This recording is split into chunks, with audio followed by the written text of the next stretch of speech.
everybody, my name's Mo and I'm one of the primate keepers out at the Tulsa Zoo, and I want to welcome you to Primate Week.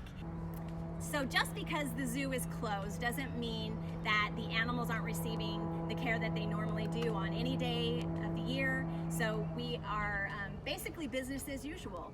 The keepers are coming in every day. A lot of the staff is still on a normal schedule. There are some people working from home during this pandemic, but the keeper staff's here trying to keep things as consistent and normal per se for the animals. So they're still receiving their enrichment and feedings, and they're shifting around like we would normally do if there was public here, because when we do open, we want to make sure that the animals are on view and ready to see the public.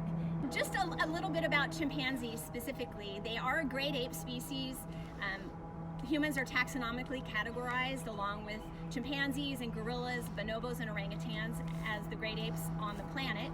And we have one representative of the great ape here at the Tulsa Zoo, and that's the chimpanzee.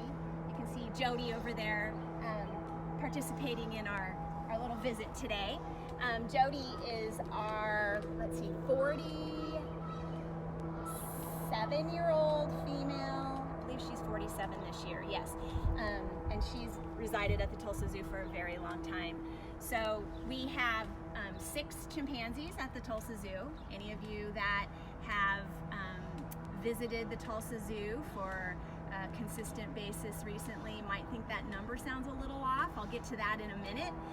But they are our only species of great ape, and they are naturally found in Africa. They are found in a variety of different areas in Africa. Usually right along the equator is where you'll find them naturally. They live in large social groups, and it's a very political society with chimpanzees. There's a hierarchy that's a very strict hierarchy. There's an alpha male that's in charge of a large group of chimpanzees. And they live in what's called a multi-male, multi-female social group. So it is different than with gorillas, where you have a silverback male and he has his harem of females and their offspring. With chimpanzees, you have multi-male, multi-female adult chimpanzees and their offspring. So those males are supporting one another, but they also rival each other for that alpha status. So you have a lot larger groups with chimpanzees. And then orangutans, however, are more of a solitary species. So we'll see the males spending the majority of their time off in the forest by themselves, and the females with their offspring, and the males and females come in together during breeding season. So the social structure with chimpanzees is very complex, and there's a lot of different communications that chimpanzees do with one another. You'll hear a wide variety of vocalizations, and their body language speaks volumes, as well as their facial expressions. So for us as keepers and staff at the zoo to try to understand how they're getting along, how they're interacting with each other, some of it's very obvious when an individual's running around screaming. Obviously somebody might be probably chasing them. Typical chimp society, they're going to be testing that social structure and those positions within it every day. It's very political. You might, gain a couple rungs one day and be shot down the next day. But, we're always observing the chimps and how they're getting along with one another and interacting. Grooming is a very important behavior that we want to see with chimpanzees in zoos and sanctuaries, because that's demonstrating that those chimps are bonding and reaffirming those social bonds that they have with one another. So the act of grooming is where you might see 2 chimpanzees sitting next to each other, and one is actively combing through the hair on the other chimpanzee using their fingers or their lips. It's a very detailed, personal interaction, and a lot of people think sometimes that's the chimpanzee picking bugs off of another chimpanzee. Sometimes they are actually grooming a wound, but it usually doesn't have anything to do with bugs.